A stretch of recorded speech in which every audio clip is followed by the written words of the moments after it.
सत्संगत्वे निस्संगत्वं निस्संगत्वे निर्मोहत्वं निर्मोहत्वे निश्चलतत्वं निश्चलतत्वे जीवन्मुक्तिः पुनरपि जननं पुनरपि मरणं पुनरपि जननी जठरे शयनम् इह संसारे बहुदुस्तारे कृपया पारे पाहि मुरारे।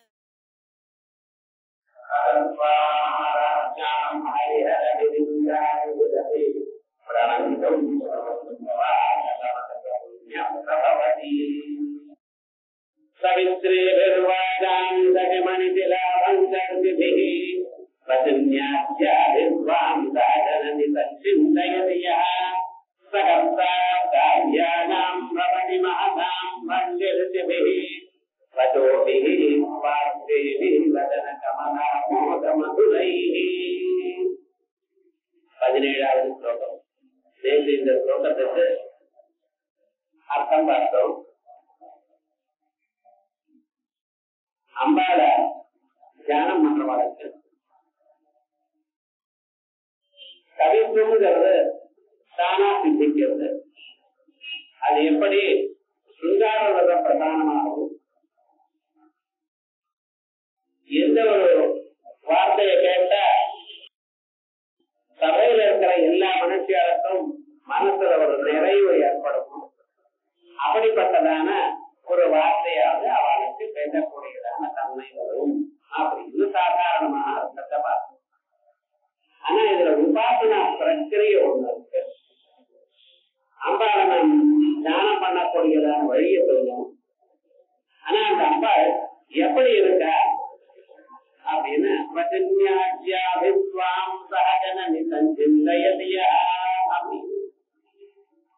வசன்யாதி தேவதைகளோட தியானம் பண்ணணும் அப்படின்னு.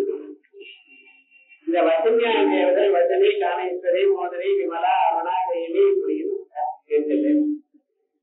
இந்த 8 பேரும் இந்த எழுத்துக்கள்ல 8 வர்க்கங்களாக அமைஞ்சிருக்கு. ஆவது வரைக்கும் ஒரு வர்க்கம், சாத்தடாஜானா 2வது, சாத்தடாஜானா 3வது, சாத்தடாஜானா 4வது, பிறகு யாரா லாவா 7வது, சாத்தா சாஹா லாஸ்டா இது வரைக்கும் 8வது. இது 8 வர்க்கங்களும் தனித்தனியாக அவைகளுக்கு ஒரு ஸ்பெஷல் குவாலிட்டி. அதே விதமா நம்ம மனுஷாளுக்கும் 8 விதமான ரசங்கள், 8 விதமான பாவங்கள், இவைகள்லாம் சேர்ந்து 9வது இருந்தார்கள். அப்படி அவன் எப்படியும் பேசக்கூடியவனா அவன். சில பேருக்கு சிரித்து பேசத்தான் வரும், சில பேருக்கு சிரிக்க வராது. ஆனா சீரியஸா இருக்கும், அவன் சொல்றது நல்லா இருக்கும். இவர் அப்படி இல்லை, எல்லா விதமான பாவங்களும் அவளுக்கு வரும். அது முக்கியமாக இந்த வசன்யாதி தேவதைகளோடு. அதோட இல்லாமல் வசன்யா தியாதிகி அப்படின்னு ஒரு ரூபமான அம்சம் இருக்கு. வசினி முதலியவர்கள், வசன்யாதிகள் அவளோடு சேர்ந்தவர்கள் அப்படின்னு. 12 யோகினிகள், வித்யா யோகினி, ரேச்சிகா யோகினி, மோச்சிகா யோகினி, அமிர்தா யோகினி, தீபிகா யோகினி, ஞான யோகினி, ஆப்யாயனி யோகினி, வியாபினி யோகினி, மேகா யோகினி, வியோம யோகினி, சித்தரூபா யோகினி, லட்சுமி யோகினின்னு 12 பேர். இந்த 12 பேரோட நேற்று சொன்னதான கங்கா கர்மி, லதா கர்மி, ரூபா கர்மி, சந்தா கர்மி தெரிஞ்சுக்கணும். இவா என்னென்ன அந்த அம்பாளுடைய ஸ்ரீசக்கரத்துக்கு துவார தேவதை. இந்த துவார தேவதைகளோட நடுவில் இருக்கக்கூடியதான அம்பாளை தியானம் பண்ணினா அவனுக்கு உலகத்தை எல்லோருக்கும் எல்லா விஷயத்தையும் பேசக்கூடியதான திறமை அவனுக்கு வரும் அப்படின்னு விசேஷமாக. இதை நாம் தியானம் பண்ணினால் நமக்கு கிடைக்கக்கூடியதான ஒரு விசேஷம் என்ன அப்படின்னா, வெறுமன கவித்துவமா சொல்லி 4 பேருக்கு சுவாசனம் பண்ணி அழகா பேசிட்டு போறது மட்டும் இல்லை. இவனுக்கு சரியான அறிவு வரும், பிரமாணபூதமான ஞானம் வரும். அந்த ஞானத்துடன் இவன் பேசுகிறான்.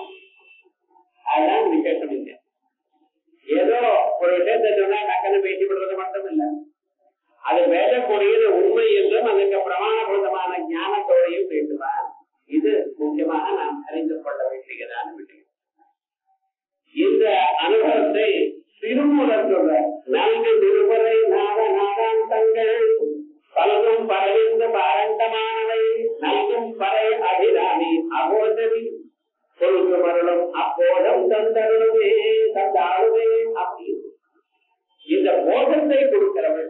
இதுதான் சாஸ்திரத்துல சிவஞான பிரதாயினி அப்படின்னு. சிவனோட மங்களகரமான ஒரு ஞானத்தை கொடுப்பாள். அம்பாள் எனக்கூடியதான பராசக்தி பிரம்ம வடிவமாக இருந்து கொண்டு தாங்கள் ஞானம் பண்ணும் பொழுது முக்கியமாக கொடுக்கக்கூடியதான புத்தியுடன் இதையும் கொடுக்கிறார். அப்போதைத்தை தந்த ஆளுமே அப்படிங்கிறது.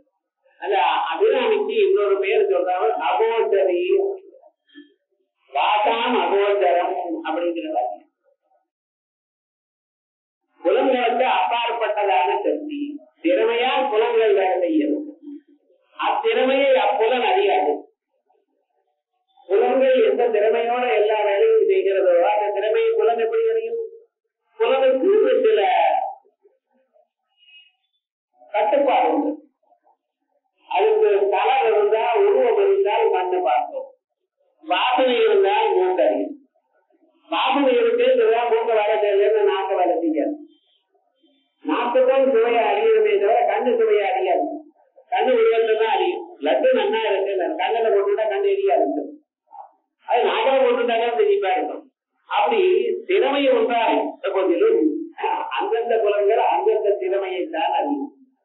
ஆனால் அதுக்கு மூலமாக இருக்கக்கூடியதான சக்தியை திறமைகளுக்கு அடைய முடியாது. ஆகையால் அதற்கு மூலமாக இருக்கக்கூடியதான அந்த ஆதி சக்தியை, ஆத்தியா சக்தியை நாம பார்க்கிறோம். அதனால நமக்கு என்ன வருது? எல்லா விதமான திறமையும் எடுத்து சொல்லக்கூடியதான ஒரு யோக்கியதையாக கிடைக்கும். திறமை சொல்றது மட்டும் இல்ல, இதனால ஒரு மனுஷனுக்கு பரிபூர்ணமான ஒரு வாழ்க்கையோட 4 பேருக்கு சகாயம் பண்ணக்கூடியதான ஒரு நிலை வருது. 4 பேருக்கு சகாயம் பண்ணோம்னா அவளுடைய மனசுல ஒரு சந்தோஷம் ஏற்படும். இந்நேரத்தை போனோம்னா மனசுக்கு நிறைவே வந்தோம் அப்படின்னு ஒரு எண்ணம் வரணும். சில பேர் ஆட்டுக்கு போனோம்னா ரொம்ப கஷ்டம், ஏண்டா போனோம்னு ஆயிடும். சில பேரை பார்த்தா கோபம் வரும். ஆனா இந்த பக்தாவை பார்த்தா மனசுக்கு நிம்மதி கிடைக்கும். நம்ம ரொம்ப அவர்கிட்ட நீ கவலைகள்லாம் ஒன்று சொல்ல வேண்டாம், வெறுமை போய் உட்கார்ந்து வந்தாரு. நிறைய பேர் வாழ்க்கையில சமாதானமோனே இல்லாதவர்கள்லாம் ரமணாசிரமத்துக்கு போயிருக்கார். போயிட்டு வெறுமனே உட்கார்ந்து வந்திருக்கார். அவன் நிறைய கேட்கணும்னா போனா ஆசையோட லிஸ்ட் அவுட் பண்ணிட்டு போன மகான்கள்லாம் இருக்கார். ஆனா அங்க போயிட்டு வெறுமனே உட்கார்ந்துட்டு வந்துட்டார். என்ன சொல்றீங்க, கேன்சர் வந்துருந்துட்டா இது கேட்கவும் இல்லையா அவர் சொல்லவே இல்லைன்னா அதான் விஷயம். ஏன்னா மனசுல இதயத்தில் இருக்கக்கூடியதான துன்பங்களை போக்குவதுதான் மகான்களுடைய ஒரு லட்சம். இந்த பக்தாளுடைய ஒரு லட்சம் இதுதான். வாழும்படி ஒன்றை கண்டு கொண்டேன், மனத்தை ஒருவரும் விழும்படி என்று வில்லும்படி என்று வேலை நிலம் 7 பகவரை 8 எட்டாமல் இரவும் பகல் சூழும் சுடற்கு நடுவே கிடந்து சொல்றதுன்றேனே அப்படின்னு சூரிய சந்திரனுக்கு நடுவில் இருக்கக்கூடியதான சகல விதமான கோபங்களும் 7 தீபங்களுக்கு நடுவில் 8 மலைகளுக்கு நடுவே இருக்கக்கூடியதான சகல போகங்களும் அம்பாளுடைய அனுபவத்தினால நீங்க அனுபவிக்கலாம் அப்படிங்கிறது இந்த ஸ்லோகத்தினுடைய சாரஸ்வத பிரயோகத்தினுடைய ரகசியம். ஏதோ நாங்க ஸ்லோகம் எழுதுற ஜனங்கள்லாம் கை கட்டுறா, ஏதோ ₹1,00,000 கொடுக்குறான் அப்படிங்கிறது வசதி இல்லை. உபாசகனா இருக்கிறவனுக்கு உலகத்தில் இருக்கக்கூடியதான பணத்துல லட்சியம் இல்லை. முதல்ல அந்த தெரிஞ்சுக்கணும். உலகத்தில் இருக்கக்கூடியதான சகல பதார்த்தங்களும் இவன் காலையில் காலடியில் இருக்க, இவன் அதுக்கு லட்சியம் பண்ணல. ஏன்? இவனுடைய லட்சியம் அம்பாள்தான். அந்த அம்பாளுடைய சாட்சாத்காரம் ஏற்படணும். அதனுடைய ஒரு ஸ்வரூபத்தை தான் உள்ளூர் அந்த கும்பானமுகமான ஒரு ஆனந்தத்தை அனுபவிக்கணும் என்கிறது அவன் லட்சியமே ஒழிய ஏதோ உலகத்தில் இருக்கக்கூடியதான நல்ல பேரை அடையணும், 4 காசு சம்பாதிக்கணும் எனக்கூடியதான அபிப்பிராயம் இல்லை அப்படிங்கிறத ஒரு சாரஸ்வத பிரயோகத்தினுடைய ஒரு கோணத்தை பார்த்தோம். அதற்கு பிறகு இப்ப நான் தேவதைகளை சொன்னேன், வாக்கியவிகளை.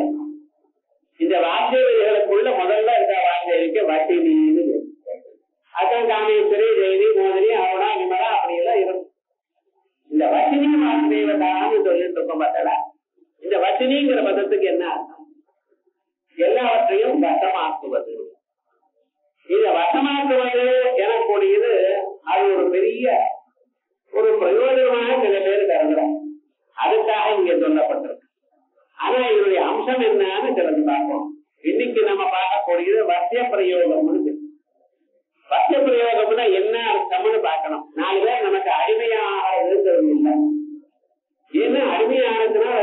நமக்கு என்ன லாபம்? ஒண்ணுமே கிடையாது. ஆனா அது ஏன் ஒரு பெரிய பிரயோகமாக சொல்லியிருக்கு அப்படிங்கிறத நம்ம பார்க்கணும். அதுல முதல்ல இந்த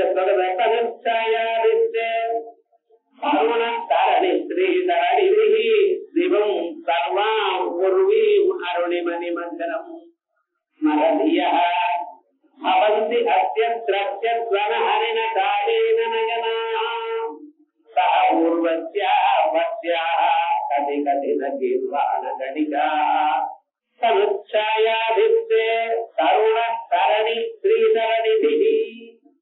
அம்பாளுடைய திவ்யமான ஒரு சரீரம். அந்த சரீரத்திலிருந்து கிரணங்கள் வெளியில வருது. அந்த கிரணங்கள்னால ஒரு ஒளியானது ஏற்பட்டிருக்கு. அந்த ஒளிகள்னால உலகமெல்லாம் முழுக்கப்பட்டது.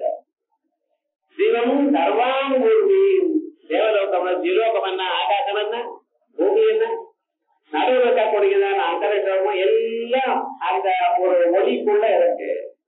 அந்த ஒளி எப்படி இருக்கு? சிவந்ததான ஒரு ஒளி. அருண கிரண ஜாலை ரஞ்சிதாஜா அவகாசா. எங்க பார்த்தாலும் ஒரு ஆரண்யம்.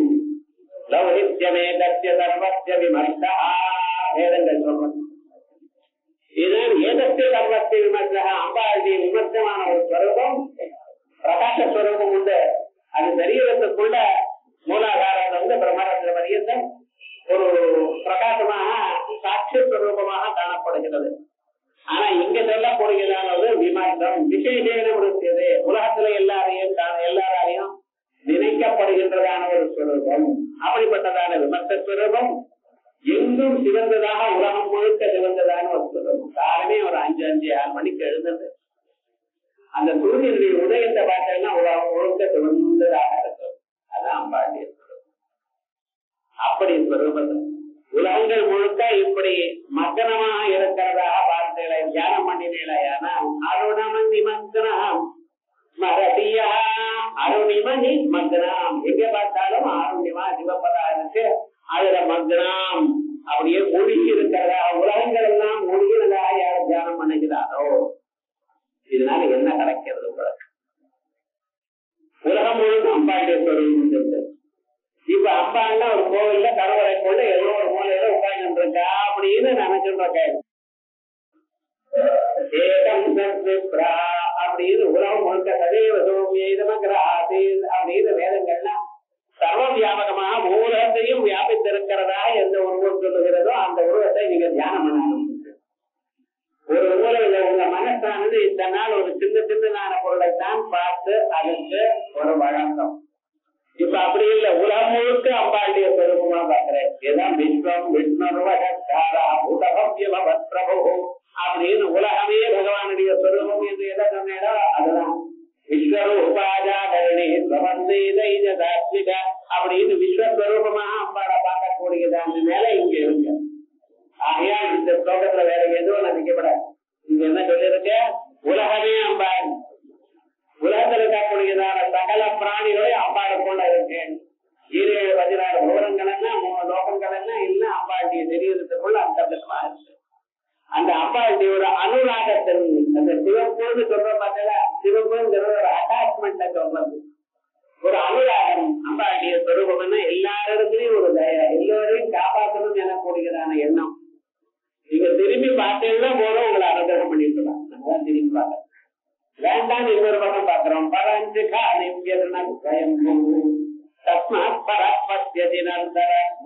எங்க பார்க்கணுமோ அங்க பார்க்கல, இது பார்க்க வேண்டாம்னு சொல்றோமோ அதைத்தான் பார்க்கிறோம். லோகத்துல என்ன இருக்கு?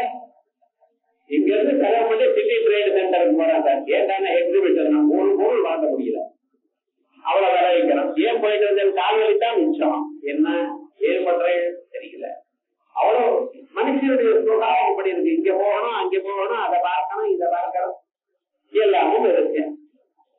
ஆனா இதுக்குள்ள இருக்கக்கூடிய அந்த ஸ்வரூபத்தை நீங்க பார்த்தீங்கன்னா போறோம். இவைகள்லாம் தானா வந்து ஓடி வந்து விடும். அதை நம்ம பார்க்கலையே. அது வந்து அருணமணி மந்திரம் மரதியா. உலகங்கள் முழுக்க அந்த சிவந்ததான ஒரு செம்பஞ்சின் குழப்பமாக இருக்கக்கூடியதான ஒரு கலக்குள்ள அந்த திரவத்துக்குள்ள முருகினதா தியானம் பண்ணுங்க. எப்படி நீங்க பண்ணினீங்கன்னா சௌர்வஸ்யா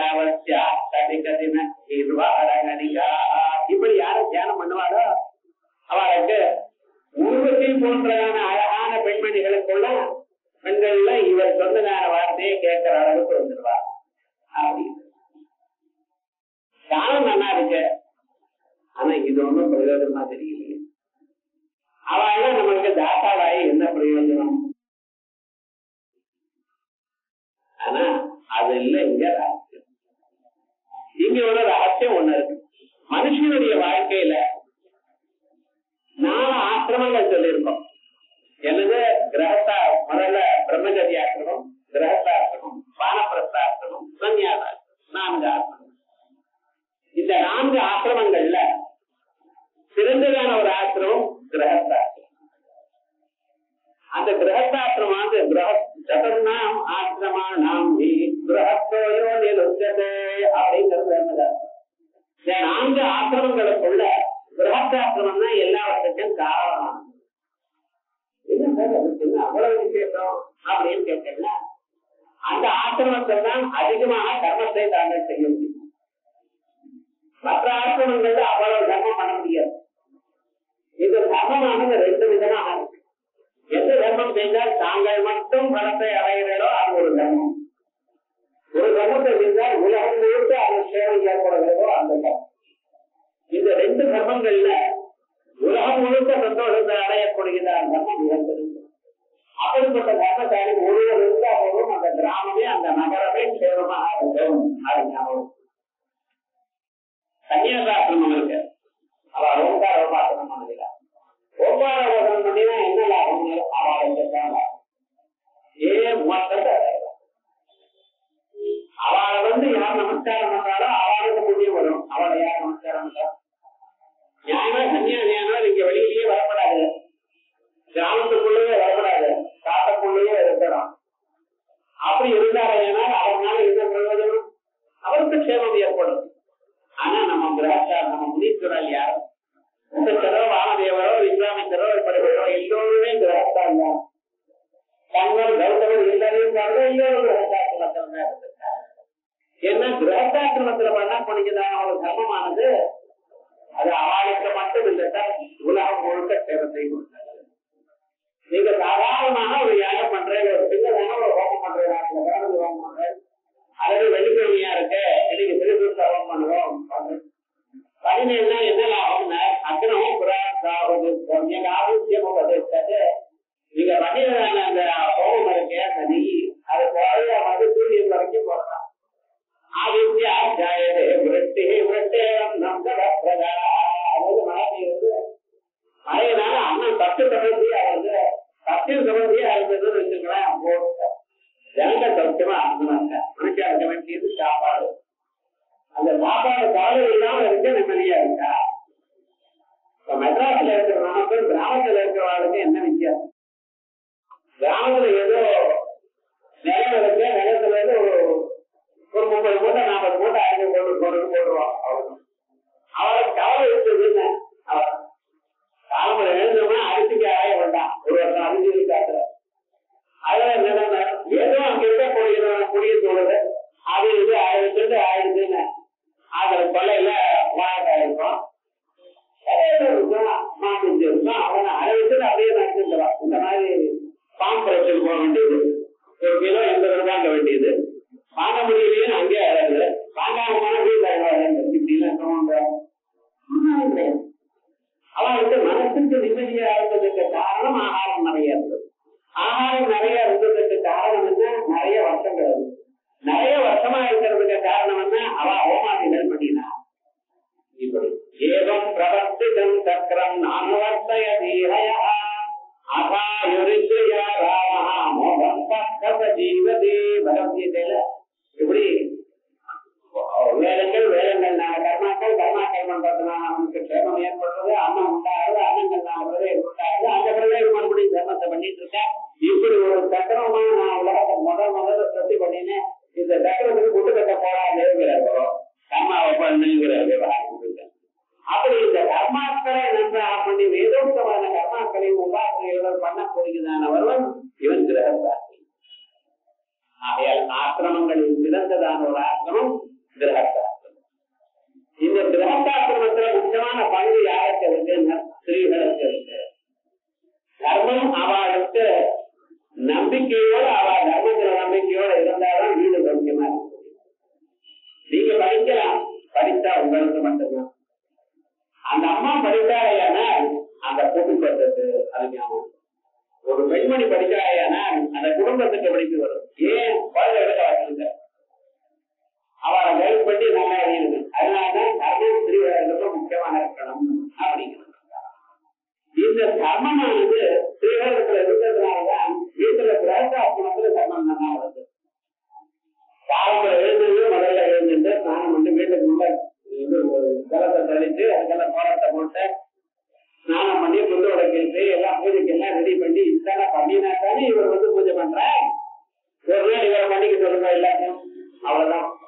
ஒண்ணும் பண்ண மாட்டார். விவாகம் என்ன இப்படி எல்லாத்துக்கும் தானம் பண்ணி கொண்டிருந்தாதான் எல்லாம் நடக்கும். மடியா நைவேத்தியம் பண்ணி வச்சு அமைத்து தயார் பண்ணினா இவர் மற்ற என்ன பண்ணுவார், நைவேத்தியம் பண்றார். ஆகையா இவைகள்லாம் பண்றதுக்கு என்ன வேணும், அவளுக்கு கர்ம சிந்தனை வேணும். ஏதாவது ராமாயணத்துல சொல்லும் பொழுது இயம் சீதா மமசுதா சகர்ம ஜரீதவா அப்படிங்கிற எங்க சீத திரிலோக சுந்தரின்னு சொல்லல, அயோனிதான்னு சொல்லல. ஆனா என்ன சொல்ற, சகர்ம ஜரீதவா, உன்னுடன் சேர்ந்து தர்மத்தை பண்ணுவாய். நீ தர்மம் பண்ணும்போது அவனும் தர்மத்தை பண்ணுவா அப்படின்னா. தர்மத்தை பண்றதுன்னு நாம காசு பிச்சைக்காரனுக்கு போறோம்னா தர்மமும் இன்னும் வந்துருக்கோம் அப்படி இல்ல. வேதோக்தமான ஆகாரங்களை அனுஷ்டானம் பண்ணுவா. இது முக்கியமா தெரிஞ்சுக்கணும். ஆகார பிரபவோ தர்ம தர்மஸ்ய பிரபுரச்சுதா. ஆகாரம் இல்லாத போனால் தர்மம் இல்லை, தர்மம் இல்லாத போனால் பகவத் அனுகிரகம் இல்லை. நான் பார்க்கிறேன்.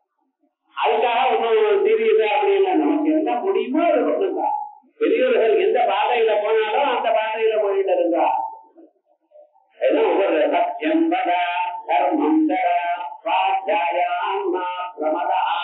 அப்படின்னு வச்ச கைத்தறியவர்கள் நாம என்னென்ன தர்மத்தை எப்படி அனுஷ்டானம் பண்ணலாம். மாதேவோபவா பிதேவோபவா ஆதாரியதேவோபவா அதிதிதேவோபவா யானியனவத்யானி கர்மாணி தானி தேவதவ்யானி வரிசையாக பண்ணி கொடுக்கறது. இப்படி இந்த தர்மங்களை எல்லாம் பண்றதுக்கு முக்கியமாக வேண்டியது என்ன, அந்த ஸ்திரீ. அந்த பெண்மணி ஒழுங்காக இவனுக்கு கரெக்டானையானால் இவனுக்கு ஸ்வர்கலோகம் வேண்டியதில்லை. சொந்த பேச்சு கேட்டு பிரியாதகாரியா பிரியவாதினீஜா, பிரியமானவள் இவனிடத்துல பிரியமானவள், பிரியமா பேசுறவள். சில பேர் ரொம்ப பிரியமா இருக்க, ஆனா பேசுறது போடலாம் அப்படின்னு இருப்பாரு. பிரியாதகாரியா பிரியவாதினீஜ, பிரியமாகவும் பேசுவா பிரியமாகவும் இருப்பா. அப்படி இருந்து தர்மத்தை வீட்டுக்குள்ள பண்ணினாலேயானால் அவனுக்கு இன்னொரு ஸ்வர்க்கம் வேண்டாம், இந்த லோகத்திலேயே சொர்க்கத்தை அனுபவிக்கலாம். ஆனால் ஆர்வக்காரு அனுகூலமாக நடக்கிறதுங்கிறது ஜன்மாந்தரத்துல பாக்கியம் இருக்கிறது. இது எது இருந்தாலும் சரி, அது ஒண்ணு மட்டும் ரொம்ப கஷ்டம். அது சரியாக வரல, இந்த ஜன்மாவனால் இவனால் ஒண்ணும் பண்ண முடியாது. அதே போல பொருளும் சரியா இல்லாத போனா அவரால பண்ண முடிய மாட்டார் அப்படின்னா, அவரால பண்ண முடியாது. ஆனா உபாசனம் பண்ண ஒரு ஸ்திரீயா இருக்கிறவள் அவளுக்கு ஆட்டுக்காரர் சொந்த பேச்சு கேட்கிறவள் இல்ல, கெட்ட வழியில இருக்கிறவள் அப்படின்னு இருந்தாலும் அவரை சரி பண்ணக்கூடியதான நிலை அவளுக்கு உண்டு. அவர் உபாசனம் பண்ணி அப்படிப்பட்டதான பொருளான ஒரு மனசு இருக்கிறவனையும் சரி பண்ணி பண்ணலாம். ஆனா அது கொஞ்சம் லேட்டா. ஒரு 20 வயசுல கல்யாணம் ஆயிருந்தது, அவளுக்கு ஒரு 60 வயசுலதான் கொஞ்சம் திரும்ப முடியும். ஆனா அதுவும் பண்ணலாம். ஆனா இந்த பக்கம் என்ன ஆச்சுன்னு, ஒரு ஸ்திரீயானவன் சொல்ல வைக்க கேட்கல என்ன, அதுக்கப்புறம் பெருநாகம் இந்த வயசுல இதனால ஒண்ணும் பண்ண முடியாது. ஏன்னா கர்மம் வேகமா நடத்த முடியாது. மற்ற எல்லா ஆசிரமத்தை விட இந்த கர்ம இந்த ஆசிரமம் இருக்க திராட்சை ஆசிரமம் இதான் ஜாமத்திரங்கள் பிரபோதத்துல கர்மத்தை ஒன்றுக்கலாம். மற்றதெல்லாம் அப்படி இல்லை. அப்படி ஆசைக்காக சரியாக அமையலைன்னா இவருடைய கதி என்ன சார்? அதற்கு இந்த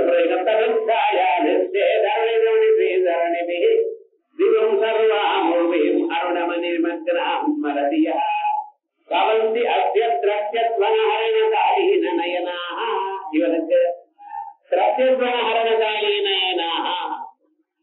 காட்டில் இருக்கக்கூடியதான மான்கள் பயந்தால் அதனுடைய வீடுகள் எப்படி அசையுமோ அப்படி அசைந்து இருக்கக்கூடியதான திவ்யமான ஸ்திரீகளா இருந்தாலும் கத்தி கத்தின கீழ்வான கணிகா அப்படிப்பட்டதான தேவலோகத்திலா இருந்தாலும் இவனுக்கு வட்டமாயிடுவா அப்படின்னு அப்படின்னு எப்படிப்பட்டவாலும் வட்டமாயிடுவாங்கிறது. ஆனா இங்க வசியமானது பிரயோகம், மற்ற ஸ்திரீகளை வட்டம் பண்றதுங்கிறது இங்க பிரயோகம் இல்லை. வச்ச பிரயோகத்துக்கு சமுதாயத்துல இது இல்லை. ஏன்னா மற்ற ஸ்திரீகள் வட்டமா இவனுக்கு பிரயோஜனம் இருக்கக்கூடியதான ஒரு சமூகம் போயிடும். அப்படி இல்லை. இங்க இருக்கிறது என்ன, இப்படி ஒரு சூழ்நிலை வந்த அந்த சூழ்நிலையும் அந்த அம்மாவையும் தர்ம மார்க்கத்தை இருக்கிறது தான் சொன்னபடி தர்மத்துக்கு தயார் பண்ணக்கூடியவா ஆக்கிக் கொள்ளணும். அதுக்கு இது பிரயோகம். இது ஒண்ணு. இது முக்கியமாக நம்ம பச்ச பிரயோகங்கள்லாம் சௌந்தர்யில இருக்கு. அப்பாடக்கூடிய தேனையும் கருப்பு தாரியும் நிவேதனம் பண்ணி இந்த ஸ்லோகத்தை வச்சா எல்லாரும் வட்டியமாயிடுவேன் அப்படின்னு சொல்லிடுறதா. இன்னொரு பெண்ணை வட்டமாக்குறதுங்கிறது நம்ம சாஸ்திரத்துல சொல்லுற. நம்ம சாஸ்திரமானது தர்ம அர்த்த காம மோட்சங்கள்னு நாம சொல்றோம். இது அர்த்தமும் காமமும் நாம வெறுக்கல.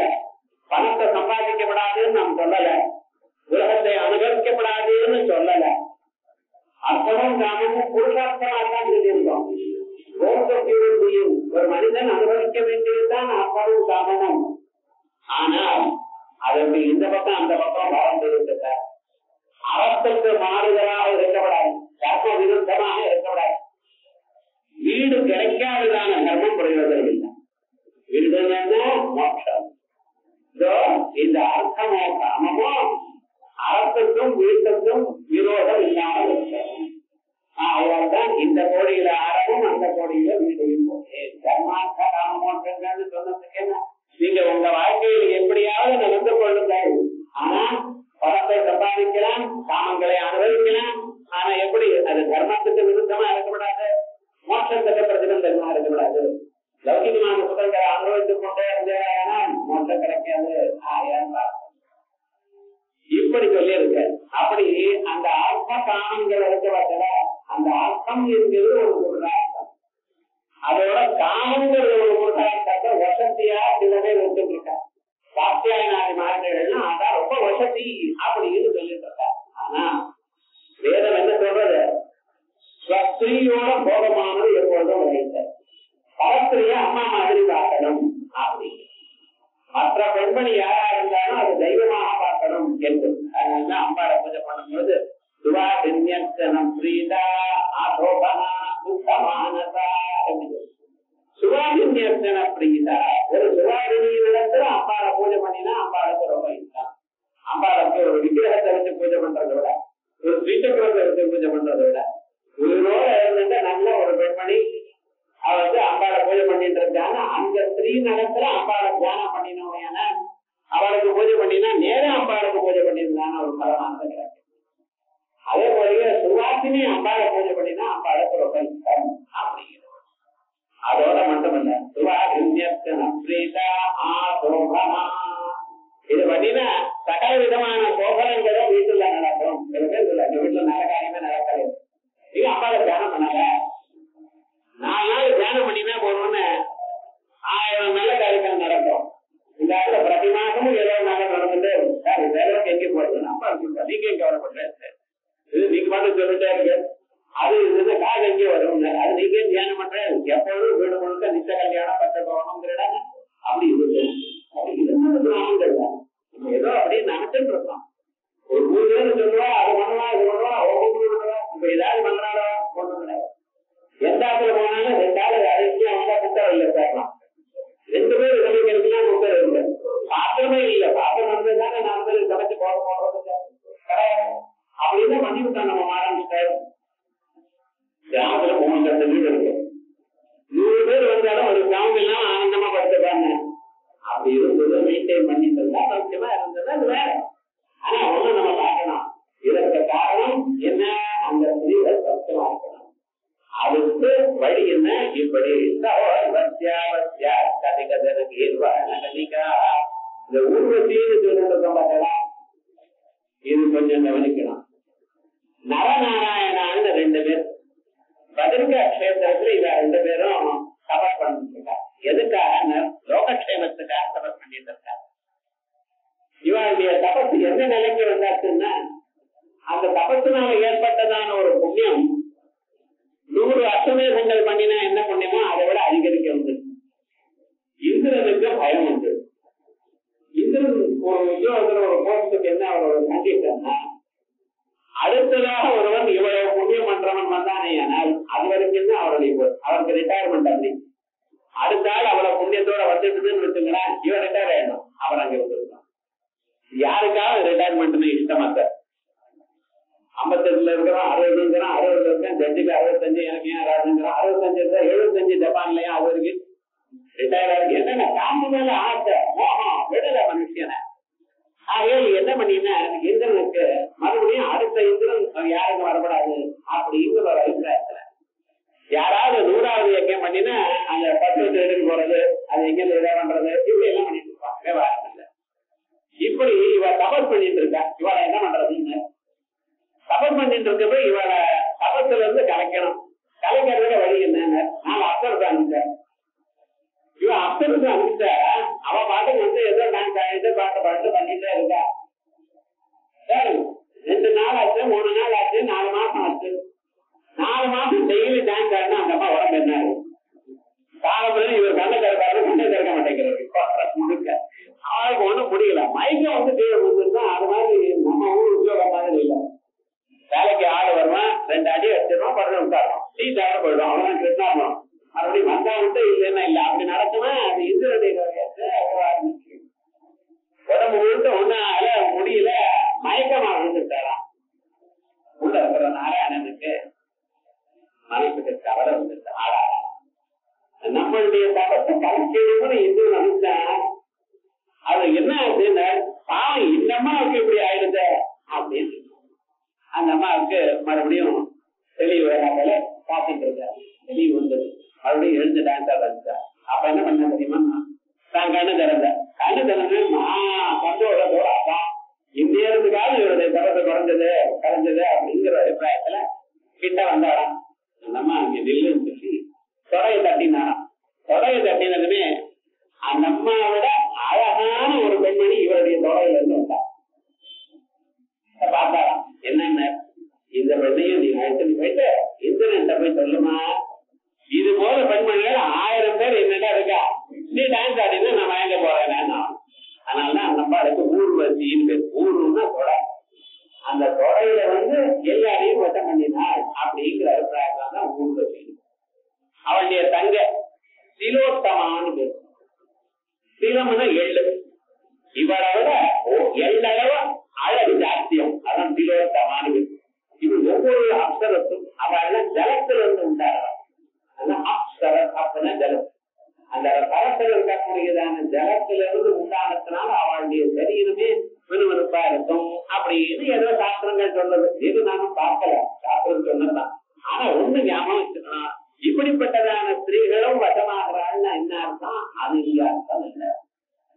இங்க என்ன அர்த்தம், உங்களுடைய ஆசைக்காரி எப்பொழுது தர்ம மார்க்கத்துல இல்லையோ அவளையும் சரிபடுத்தணும். என்ன தர்ம மார்க்கத்துல இல்லாம இருக்கிறது போனதுன்னா அதை பண்ணின பாபத்தினா அந்த பாபம் போகிறது. ஏன்னா இந்த தாம்பத்தியம்னு ஒரு சம்பந்தம் இருக்கு பார்த்தா, இந்த சம்பந்தத்தினால 2 பேரும் ஒன்னாயிட்டா. புருஷனும் பெண்ணும் கல்யாணம் ஆனா கூட 2 பேரும் ஒரே யூனிட். அந்த இவர் பண்ணக்கூடியதான புண்ணியமோ பாபமோ அவளுக்கும் போய் சேரும். அதே போல அவ பண்ணினதான பாபம் இவனுக்கு வந்துடும். இப்படி ஒரு கண்டிஷன் போட்டிருக்கோம். அதனால அவளுக்கும் பாபம் வரக்கூடாது, அந்த அம்மாவும் நல்ல வழியில வரணும்னா நீங்க சொன்னா முன்னாடி வராது. அதுக்கு வேண்டிய தபசக்தி இருக்கணும். எந்த வார்த்தையும் நீங்க சொன்னீங்கன்னாலும் எதிராக கேட்கணுமே, ஆனால் அந்த தபசக்தி உங்களுக்கு இருக்கணும். அந்த சக்தி எப்படி வருவீங்க இந்த தனச்சாயாபிஸ்தே கருண தரணி ஸ்ரீ தரணிபிஹி சிவம் சர்வாம் பூர்வீம் உலகத்தெல்லாம் அருணிமணி மந்தனாம் ஸ்மரதியா பவந்தி அத்யத்ரத்யத்வனஹரிண சாலீன நயனாஹ சஹோர்வத்யாவத்யாகதிகதின ஈர்வான கணிகாஹ அப்படின்னு எல்லாம் விசேஷமாக தந்திரங்கள்ல யாவகாப்தௌனி மத்ராம் ஜோதிவம் பூமிம் விசிந்தயேத் சத்ய சர்வாவதம் ஜாதாஹ திரைலோக்கியவனிகாத்ருதம் அப்படின்னு 3 உலகங்களும் சேர்ந்து இவனுக்கு வசமாயிடும் அப்படின்ற மூலக்கிற ஸ்ரீகள் மட்டும் இல்ல, ஒரு காலம் இருக்கா, பசுமாடுகளும் இருக்கு, பிராணிகளும் இருக்கு, எல்லாமும் வசமாகும் அப்படின்னு சொன்னா என்ன அர்த்தம்? உலகத்தை வசமாக்கக்கூடியதான தர்மம் இவனுக்கு கிட்டம். இந்த தர்மமானது அனுகூலமான கிரகஸ்தாசிரமத்தினால கிடைக்கும். அம்பாளை தியானம் பண்ணினதுனால முதல் பலம் என்ன? அனுகூலமான ஒரு காரகத்தியம். அதுவும் இவனுக்கு கிடைக்கும், மனசு சந்தோஷமாக இருக்கும் அப்படிங்கிறது ஒரு பலம்.